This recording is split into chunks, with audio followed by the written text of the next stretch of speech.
Get ready. Start. Tomorrow we will celebrate the Republic Day. On this auspicious occasion, I am happy to greet you all, my fellow citizens at home and abroad, and convey to you my good wishes. This is no doubt a joyous occasion, and we celebrate it with all enthusiasm. But this is also an occasion for calm introspection about where we stand and in what direction we are going. A few years back, our country was suffering from a deficit in food grains, and some people abroad had written us off as a country which could not be saved. In their view, our agriculture had no future and we would be exposed to recurring famines. These prophets of gloom had wrecked not without our untiring Kisan, and they have been proved false. This country, which was producing 5 crore tons of food grains in 1950, has now reached a level of over 20 crore tons despite of floods and other natural calamities in several parts of the country. The credit for this goes to the Kisans, the vast majority of whom are small and marginal farmers. The developmental efforts over the last 30 years, which have been channelized by successive 5-year plans, have resulted in the execution of many major, medium, and minor irrigation projects all over the country. The assured water supply from these projects, as well as production of fertilizers, pesticides, and high yielding strains, have all aided the Kisan in unsharing in an era of plenty.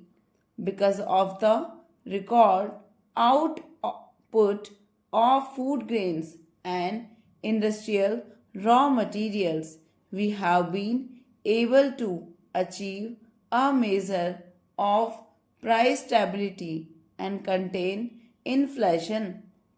Food sufficiency is among the major factors that have helped the country to sustain and strengthen its political and economic independence.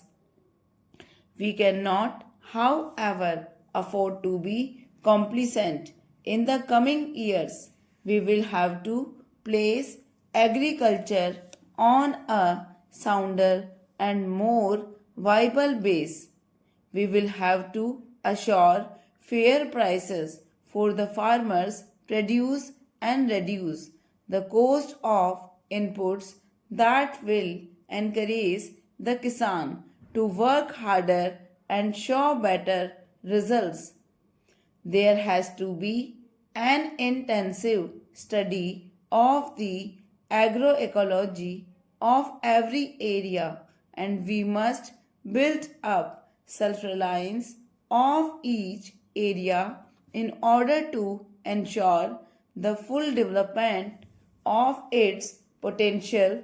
If farmers, scientists, extension workers, developmental administrators, mass media agencies, and above all our political leaders will all work together, we can soon regain the old image of our as a land full of milk and honey.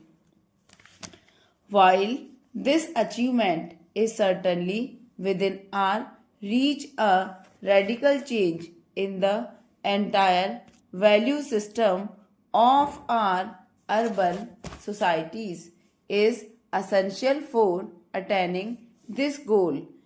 The brain drain and the depletion of resources from the village to the city must not only be stopped but must be reversed. The imperative need is for a happy combination of brain and brawn for achieving the rural prosperity. Those living in villages and are scientists and technologists who choose to work in villages must be provided with adequate facilities. The basic minimum needs of the rural people must be fulfilled without further delay in the welter of demands and agitations by the urban pressures groups for an ever increasing share in the national cake. The needs of the poor farmer, the real producer of wealth in our country, are apt to be overlooked. Let us not forget that India will prosper only if the tiller of the soil lives and prospers.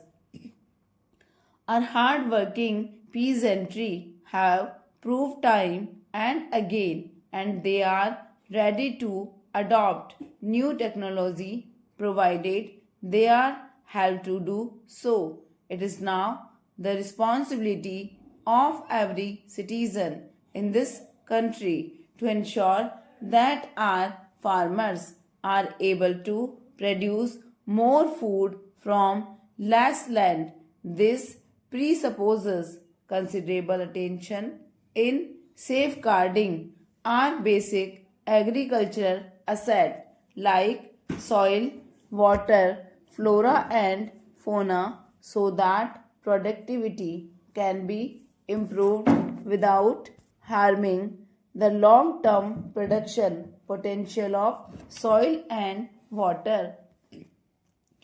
I have had occasion to fly over the Himalayas in recent months and I was shocked to see the extent of deforestation that has taken place. What was once all greenery has been reduced to barren rocks. Such denudation and the resultant soil erosion pose a grave danger to our future. Floods and droughts are caused by thoughtless destruction of forest. We should ensure that in our zeal to bring more land under the plough, we do not disturb the delicate balance of nature. We need to create new forest belts to be maintained in perpetuity.